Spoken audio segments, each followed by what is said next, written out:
Então vamos lá. Capítulo 17. Os espíritos bons e os espíritos maus. A Terezinha começa com o bom para não desanimar, né? Você viu? É isso aí, ó.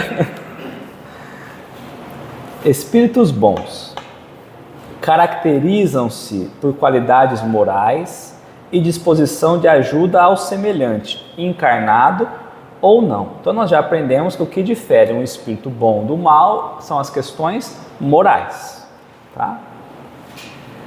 Então ela trouxe dois recortes do Livro dos Médiuns, né? Não basta chamar os espíritos bons, os bons espíritos. É necessário condição expressa que a reunião esteja nas condições propícias para que eles queiram vir. Então lembra que nós falamos, não adianta nós queremos que os espíritos bons estejam conosco, se nós não damos condições para eles estar. Em questão de pensamento, vibração, de seriedade, todas essas questões, tá? Os espíritos superiores não vão a reuniões onde sabem que a sua presença é inútil. Então imagina que nós queremos espíritos superiores, mas aí todo o trabalho que eles fazem, nós descartamos. Todas as orientações que eles nos colocam, nós ignoramos. Tudo que a gente faz é só para interesse pessoal nosso. Então eles vão falar, por que eu vou lá? Eu estou doando o tempo e estou sendo inútil. Então eu não vou mais lá. Não que eu não vou porque eu não vou mais acompanhar o grupo não quer que eu acompanhe. Então um dia que o grupo ficar sério, a gente retorna. Tá? E é por isso que às vezes a gente é um pouquinho chato nos grupos mediúnicos, com esse propósito, com esse intuito, de ter o auxílio desses espíritos, tá bom? Entre os bons espíritos, temos os que são denominados tanto por protetores, como por guias ou mentores, pela evolução que possuam e pela função que junto a nós exerçam. Talvez possamos classificá-los ou distingui-los em... Por isso que eu falei, que lá a gente estava conversando, é o meu mentor? Eu falei, posso falar que é, mas hoje, justo hoje ela vai dividir em 3 partes, né? Se fosse outra semana, é o mentor. Porque a gente precisa entender por que ela coloca os nomes, ela não, né? Mas a doutrina, para que a gente entenda os níveis de espíritos que estão à nossa volta. Então ela vai classificar por isso.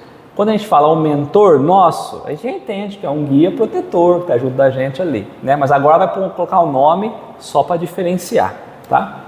Então, espíritos bons. Protetor é um espírito ligado por laços de afeição e responsabilidade a uma pessoa a quem procura ajudar, proteger e orientar para o bem. Geralmente é apenas um espírito benévolo da 5ª classe. Tem a bondade como qualidade dominante, pois lhe apraz prestar serviço aos homens e protegê-los, mais limitados são os seus conhecimentos. Então, nós temos um protetor com a gente? Sim, desde sempre. Ele se propõe a nos ajudar? Sim, mas são espíritos super, né, de conhecimentos elevados? Não são. Eles sabem um pouquinho mais do que a gente, porque também se colocar um pior que a gente, aí ficou difícil, né? Tá? Já pensou? Tem uns aí que eu acho que mudou a regra, né? Tá. Então, uma observação que ela coloca, ó. É preciso estar atento em relação aos espíritos que se julgam protetores, mas não o são. Acreditam estar amparando alguém, mas ainda não têm condições espirituais para tanto, e podem até estar prejudicando. Procurar fazê-lo entender a realidade, estimular a que primeiro se esclareça, melhore e se prepare, para depois, se lhe for permitido, ajudar a pessoa a quem é afeiçoado. Nós percebemos, às vezes, nas reuniões mediúnicas, que um espírito vem e fala, olha, eu sou a mãe desse, né, do encarnado, eu sou a mãe, de repente, do desencarnado, e eu quero proteger, eu estou aqui para proteger, para orientar, só que a mãe está perturbada espiritualmente, porque desencarnou, ela ainda não teve o tempo dela de adequação, ela ainda não parou, pensou, refletiu, não deu a permissão ainda para estar no estado mais tranquilo. Ela tem condições de ajudar o filho? Não, porque quais são os sintomas ou as sensações que ela vai colocar naquele espírito, encarnado ou desencarnado? De preocupação, de desespero, e é tudo que o filho às vezes não precisa. Às vezes desencarna, né, uma pessoa, passa-se o tempo, ela tinha um carinho muito grande como amigo, e ela começa a acompanhar a pessoa como amigo, e ela quer ajudar, mas ela mesmo não se ajudou ainda. A espiritualidade não conseguiu atender. Então ela acha que ela está protegendo, mas ela está piorando. Então nesses casos a gente tem que buscar esclarecer, pedir para que ela se cuide. Nós tivemos um tempo atrás, bastante tempo atrás, uma comunicação de um trabalhador da casa, né? Se denominou trabalhador da casa, não deu nome, nada. E com muito tempo a gente ouvia, escutava. E aí teve uma vez que veio para nós a ideia de perguntar para ele quanto tempo ele tinha ficado na recuperação, depois do desencarne. E ele falou que muito pouco, que ele nem tinha passado pelo estágio da recuperação, que ele já tinha desencarnado e já estava ajudando do outro lado. Então, na verdade, a gente percebeu por que nós fizemos essa pergunta.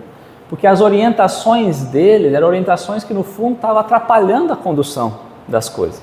Porque ele achava que ele estava ajudando, mas ele ainda estava muito fixado nas ideias antigas. Então, aí foi quando nós falamos, olha, você precisa dar o tempo do repouso, você precisa você se equilibrar, depois você vem auxiliar como trabalhador. Então, é interessante a gente pensar nisso, porque é normal que apareçam espíritos falando, olha, nós somos protetores. Mas às vezes eu sou um protetor porque eu quero proteger o Jefferson, não que eu sou o protetor dele espiritual. Então a gente tem que ter esse cuidado, tá? Então sempre tomar esse cuidado. A segunda denominação que ela coloca são os guias. Seria o espírito protetor com a missão de orientar seu protegido em uma tarefa especial, que influi sobre outras pessoas, ou seja, a própria mediunidade, como exemplo aqui, né? Neste caso, terá um pouco mais de conhecimento, principalmente no campo em que seu protegido tem tarefa a cumprir para poder orientá-lo. Quando nós fazemos os exercícios práticos, quem vem ao nosso encontro? Quem vem ao nosso encontro? Nem falando do mentor, não falamos dele ainda. Nós falamos do protetor e nós falamos do guia. O guia. E o protetor está onde? Está aqui também. Mas quem que está fazendo esse exercício? É o guia. Porque ele vai guiar a gente numa atividade maior. Da mediunidade, seja no diálogo, seja, né, da sustentação. Então é o guia que faz essa aproximação com a gente. Tá? Ele não foi alguém próximo da nossa encarnação passada, presente, talvez? Nem sempre. Porque ele pode falar assim, olha, eu queria me candidatar para esse caso. Posso? Pode. Porque você, mas por que comigo, né? Mas comigo, o que é? Ele pode ter uma afeição? Pode. Mas a gente sabe as dificuldades. Mas às vezes ele vai olhar lá e falar assim, nossa, o Leonardo vai ter tanta dificuldade. Posso ir lá tentar ajudar? Vai ser interessante essa encarnação dele. E aí vem, né? Então vamos ajudar, vamos guiar. Não é? Quero ver de perto isso, né? Tá? E aí os mentores, né? O mentor também procura ajudar, proteger, orientar para o bem, mas não a uma pessoa somente, e sim a um grupo ou instituição. Então, Luz e Caridade tem um mentor, tem uma equipe, mas tem um mentor, né? Francisco de Paulo, que é desde quando da fundação da casa. Provavelmente será um dos espíritos superiores de segunda classe, ou seja, já subiu a classe dos espíritos, né? Que em si mesmo reúnem a sabedoria e a bondade, e sua superioridade os torna mais aptos do que outros a darem noções exatas sobre as coisas do mundo intercorpóreo, dentro dos limites do que é permitido ao homem saber. Então, como ele vai estar numa condição mais elevada, ele consegue dar orientações melhores. Imagine uma instituição, um centro espírita. É preciso que tenha mentores espíritos com uma condição mais elevada para nos dirigir, inclusive, né? Tá? São eles que coordenam todos os trabalhos, são eles que orientam os trabalhadores espirituais da casa. Então, quando nós estamos estudando aqui, há os coordenadores espirituais também da casa. Tá? Inclusive, quando nós fazemos o trabalho da segunda parte, do desenvolvimento, há um coordenador desse trabalho espiritual. É ele, quando nós estamos falando aqui, vamos agora isso, vamos aquilo, espiritualmente isso já está acontecendo. Então é normal que às vezes vocês falam assim, Léo, Às vezes você fala, olha, veja se vai ver alguma luz. Eu já estou vendo. É normal? É, porque o comando deles é muito mais rápido que o nosso, né? Tá? Então verdadeiros técnicos da difícil ciência da alma. Seu trabalho é silencioso e sereno. Seus nomes desconhecidos. Inspiram pela intuição, ensinam pelo exemplo, dificilmente elogiam, aconselham, sugerem, retificam, estimulam, nunca ditam normas nem interferem no nosso livre-arbítrio, pois não querem que nos tornemos seus dependentes. Não nos obrigam a ritos, fórmulas rígidas e insubstituíveis, tais como preces determinadas, símbolos místicos e vestimentas especiais. Então, por que nós sabemos o nome do mentor? Porque lá na ata de abertura, na primeira reunião de abertura da casa, assinou um espírito como sendo o mentor dos trabalhos de fundação da casa. Teve algumas outras comunicações? Teve, mas geralmente ele é mais silencioso. Nós não vamos ver toda a reunião o mentor vindo comunicar, tá? Não precisa. E o tomar o cuidado, né? Às vezes a gente está esperando o elogio, seja de qual espírito for. Isso a gente não deve esperar nunca. Tá? Às vezes eu fico até, quando vem um espírito mais assim, né, um pouco mais elevado, trazer uma comunicação, às vezes o mentor do trabalho, não da casa, e eu fico, tomara que ele dá um puxãozinho de orelha. Em mim, né? Porque se ele puxar a orelha, a gente vai corrigindo. Mas aí nem um puxão de orelha às vezes vem, mas nem sempre, né? Então há também os socorristas. Compõem a equipe espiritual que socorrem os espíritos, encarnados ou não, em necessidade, no ajudar aos que sofrem dores maiores que as suas, vão encontrando também a ajuda e o progresso de que precisam para si mesmo. Então tem os socorristas, que eles não são elevados, nada, estão para lá e para cá, são os enfermeiros espirituais, digamos assim, né? Então eles também, nas dificuldades deles, vão vendo os casos como nós. A gente atende um espírito ali que está numa dificuldade, a gente aprende. Eles também. Tá? Então eles também estão nessa função para aprender. Nossa atitude para com eles, seja qual for, né? Ouvir com atenção, analisar, indagar o necessário. É importante aqui, o indagar o necessário. Nós percebemos que muitas vezes nós temos medo de falar com o espírito. Então, se não é um espírito mau, eu não dialogo. Então ele vem, ele fala e eu não falo nada. Eu concordo com tudo e acabou. Então, às vezes é preciso interrogar. Será que eu entendi certo? Será que realmente é? Como eu sei se é bom ou mal? Lembra? Deixa falar. Então pergunta uma coisinha aqui, pergunta uma coisinha ali. É um diálogo, não é só de lá para cá. Então eles falam, a gente não fala nada, isso é a comunicação. Tá? Então indagar o necessário é importante. Procurar atender suas boas orientações, cooperar com eles no que estiver ao nosso alcance, agradecer-lhes pela presença e ajuda, animando-os em seu labor. Espíritos bons, alguma dúvida? Não? Então vamos para os maus.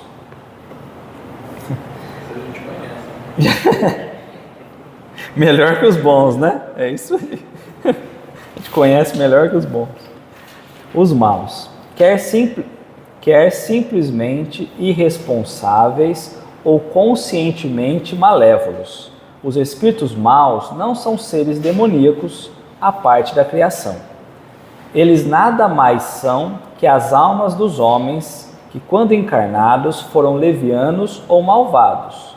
E no plano espiritual, continuam a sê-lo, porque ainda não quiseram ou ainda não conseguiram se melhorar moralmente. Do jeito que a gente desencarna moralmente, nós seguimos ao plano espiritual. Então não é que Deus criou esses seres maus, não, é que nós ainda trazemos o mal dentro de nós, tá? É natural que também possam comparecer à reunião mediúnica. nesse providencial intercâmbio estabelecido pela sabedoria divina entre encarnados e desencarnados. Então é normal que a gente encontre espíritos maus. Nós não estamos falando de espíritos que estão sofrendo, sofredores. Isso nós vamos encontrar sempre. Então olha o que ela colocou, é normal que às vezes a gente encontre. Então não é sempre que nós vamos ter um espírito mau na reunião nossa, exceto for uma reunião de desobsessão. Aí sim são espíritos maus, só. Mas até chegar lá, não é sempre, tá? Então é natural que também possam comparecer a uma reunião mediúnica, nesse providencial intercâmbio estabelecido pela sabedoria divina entre encarnados e desencarnados. Deus quer que também eles tenham a oportunidade de receber o esclarecimento e ajuda de que necessitam, mesmo que às vezes não entendam esse esclarecimento e ajuda, mesmo que pareçam não os desejar e contra eles às vezes relutar. Então eles aparecem ali, nós vamos conversando, vamos orientando, é natural que eles não queiram. Então o espírito mau, ele não vai chegar e vai sair convertido. Mas por que ele vem? Porque ele vai ter o primeiro contato. Às vezes já é várias vezes o contato ali, ele vai amolecendo, ele vai enxergando as coisas de uma forma diferente. Então a espiritualidade permite que ali ele esteja para ele voltar a ouvir orientações para o progresso dele. Tá? E a gente aprende com isso também. Nesse natural e necessário trato com eles, que também são filhos de Deus e irmãos nossos, apesar do estado em que se apresentam, o importante é que não os deixemos nos influenciar maleficamente, mas pelo contrário, sejamos nós a influir sobre eles em ações benéficas e fraternas. Examinemos alguns tipos de espíritos maus e como tratá-los. Então a gente tem que tomar um cuidado, porque os espíritos maus vão vir e a tendência deles é nos influenciar. Essa é a tendência deles. E nós temos que também influenciar para o bem. Então esse é o ponto.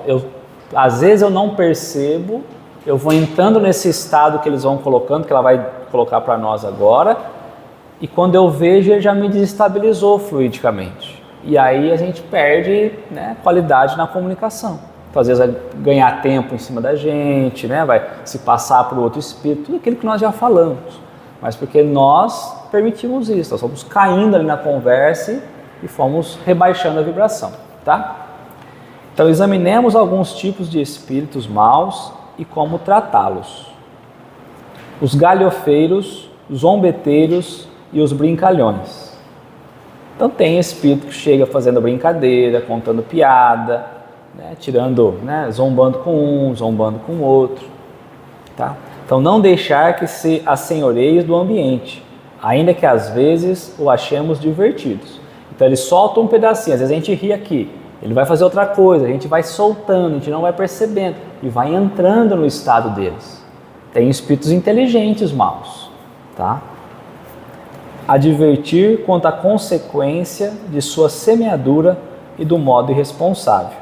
Chamá-los à responsabilidade, se não quiserem atender, rogar o afastamento. O que nós vamos falar? Nós vamos chamar a atenção, falar que é uma reunião séria e que eles sabem as consequências do que vai acontecer com eles, pelo mal que eles estão causando. Às vezes eles não estão nem aí, às vezes eles estão até com medo de reencarnar, então eles não vão parar para ouvir, eles vão continuar nessa tarefa.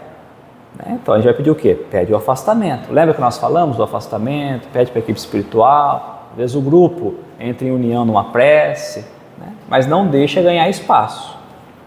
Aos irônicos, os descrentes e os materialistas. O que eles buscam? Né? Polemizar, discutir doutrina espírita com eles não adiantará.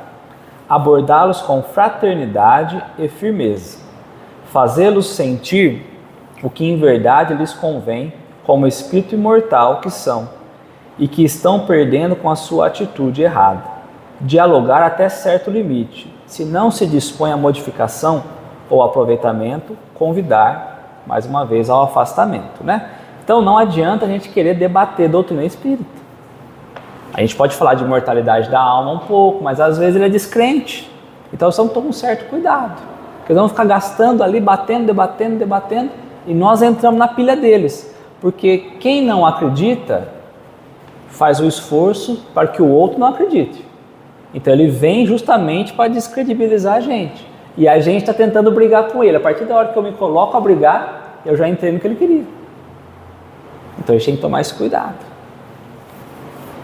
Os mistificadores, que falseiam a verdade, fingem ser o que não são. Nós já falamos sobre eles no passado, né? Podem fazer-se passar por um amigo ou conhecido dos assistentes, um espírito protetor e até um espírito de luz. Às vezes, produzirá algum fenômeno para melhor impressionar. Pode vir como uma pessoa famosa, mesmo que a mensagem nada tenha de mal. Aparentemente, porque assinaram um nome que não é o seu, né? Aparentemente, porque assinaram um nome que não é o seu. Teve uma vez lá no Kardec, que veio um espírito falando que era fulano, nome conhecido, filósofo do passado. E a Terezinha conhecia os livros desse filósofo, né? E aí ela foi conversando daqui, conversando de lá, aí ela falou assim: ah, foi você que escreveu tal livro, né? E ele falou assim: fui eu. Ela falou assim: então estranho, porque esse livro quem escreveu foi outro. Então, se a gente não tem algum conhecimento nesse sentido, a gente cai. Então, assim, eles vêm com isso e a gente precisa também estar, né? Porque eles vêm nessa forma astuta. Se a gente perguntar, eles vão responder, vão afirmar, né? Tá? É um joguinho de quebra-cabeça, né? Os espíritos maus também costumam lisonjear dialogadores, médiuns, participantes e às vezes endereçam-lhes especialmente uma mensagem elogiosa. Querem cativar para dominar, estimulando vaidade e orgulho. A gente percebe no próprio experimental, de segunda não, porque eu não estou presente, né? Mas que às vezes é um espírito e fala assim: nossa, como você melhorou como dialogador, né? Agora você está dialogando bem, você está conseguindo encaminhar os espíritos. E o dialogador sai de lá derretido, porque o espírito veio, falou que eu estou bom, que eu estou melhorando. E o espírito do bem não faz isso. Se não está vindo nenhuma bronca, continua, segue a vida. Né? Porque é o primeiro passo, a vaidade. Então agora eu falei que você está dialogando bem, daqui a pouquinho eu falo que você está isso, daqui a pouquinho eu falo que você é melhor que o outro, daqui a pouquinho, e vai indo. Então eles vão testando a gente. Ele elogia daqui, se o elogio pegou, eu já sei que no Jefferson vai pegar. Então eles vão tramando isso também. Estamos supondo, né? No Jefferson. Vou pegar o Jefferson de cobaia hoje. Lançar nas entrelinhas de sua comunicação o embuste, a intriga, a separação entre os componentes do grupo. Às vezes, apesar de já desmascarados, insiste em voltar assumindo de cada vez uma personalidade diferente.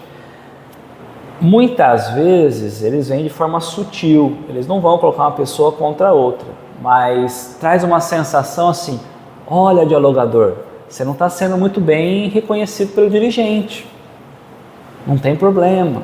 E aí o dialogador que nem tinha pensado nisso já fala: então o dirigente tem alguma coisa comigo. Então eles já começam a estimular até aí essa pegadinha, né? E aí quando a gente descobre, pode ser que depois eles venham com outra personalidade. Então teve uma vez que nós estávamos num grupo já que trabalha há um bom tempo já. O espírito veio 3 vezes seguidas. Ele veio, se apresentou, aí ele se apresentou como fulano de tal, foi indo, aí descobriu que não era. Mas demorou tempo. Aí encerrou a comunicação. Começou uma nova comunicação em outro médium. Conversou. Descobrimos que era o mesmo espírito. Aí eles começaram, aí começou a rir, caiu na nossa de novo, não sei o que, tá, pronto. Aí foi embora. Aí deu a próxima comunicação, foi um outro espírito. Aí na 4ª comunicação, voltou de novo. E caímos de novo. Então, eles vão. Então eles vão trazendo personalidades diferentes, tudo isso, né? Mas são os maus. Então no experimental inicial, a gente não passa por isso, mas depois começa a ter, né? E é bom salientar que a equipe espiritual nossa, do que está dirigindo o trabalho, ela permite isso para lapidar mesmo o grupo, né? Para fazer isso uma lição para o grupo. Às vezes, eles mesmos buscam, vai lá, volta lá, vamos ver como tá. A gente fica dúvida, mas se está dentro de um trabalho desse, como é que a espiritualidade maior permite, então, pelo espírito brincar com o grupo sério? Você lembra, o Lê participava também nos trabalhos da casa, e lá atrás já tinha, né, essas questões, né? Bem comum. Mas fica essa dúvida, né? Porque é permitido. Exatamente. Nosso bem mesmo, nossa evolução, eles estão sendo servindo de instrumento de evolução para nós mesmos. Perfeito. O livre-arbítrio é nosso, né? Como a gente conduz isso, né? Então Ó, nossa atitude: vigilância, paciência e firmeza. No terceiro caso, confesso que eu que dava vontade de ir lá e falar, não é possível, né? Então assim, a paciência ela entra como um carro-chefe disso tudo, né? Ouvir, analisando bem o que é dito, fazer perguntas, que é o dar corda, né? Vamos fazendo pergunta, uma hora vai cair, né?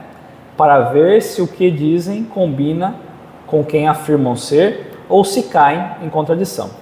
Se comprovada a mistificação, não agredir verbalmente, né? Senão o médico vai apanhar, né? Então, não agredir, mas usar de firmeza, argumentar que o mais enganado é ele mesmo, convidar à modificação. Em caso extremo, rogar proteção espiritual para o seu afastamento, orientar o médium para que, percebendo a mesma presença e fluido, evite, se puder, dar passividade ao espírito mistificador. Então lembra que nós falamos, né? O médium, ele vai tendo condições de perceber os fluidos.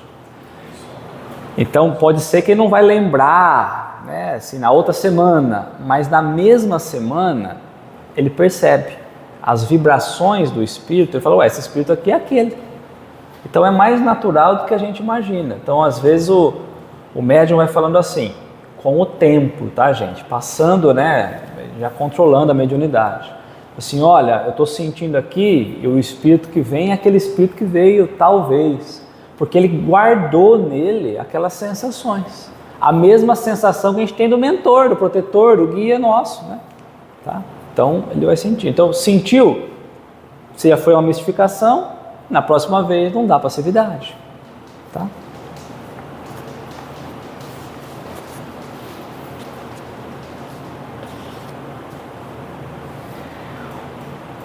Os que querem tomar tempo. Então tem os espíritos que querem tomar tempo, né? A reunião tem hora pré-fixada para começar e para terminar. A equipe de segurança espiritual tem que se retirar para outras tarefas em outros lugares e planos. Há espíritos que, sabendo disso, procuram demorar para depois tumultuar a reunião e causar pânico nos participantes inexperientes. Alguns procuram se manifestar quando a reunião já está praticamente encerrada. Nossa atitude: nunca permitir, por iniciativa ou não dos manifestantes, que o horário da reunião seja desnecessariamente ultrapassado. Aqui a palavrinha ela é precisa, desnecessariamente. Às vezes é necessário prolongar a reunião. Então o dirigente é quem vai sentir isso e vai tocando. Então, como acontece hoje, por exemplo, começa 7h30, meia hora de estudos. Então, quando for 8 horas, a reunião começa.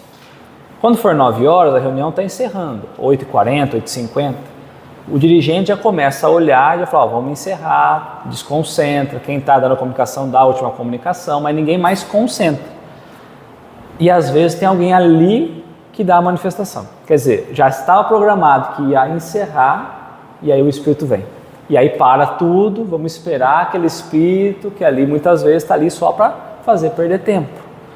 E a casa tem os cordões de proteção, mas nos dias de trabalho mediúnico, há equipes específicas para o trabalho mediúnico. Então eles vêm acompanhar a casa, o trabalho, o grupo, como nós viemos também. E aí eles têm que se estender aqui, não vai deixar a gente desamparado, mas eles têm outras atividades também. Então há um total desencaixe das tarefas. E eles vêm para tumultuar mesmo. Tá? Alguma dúvida?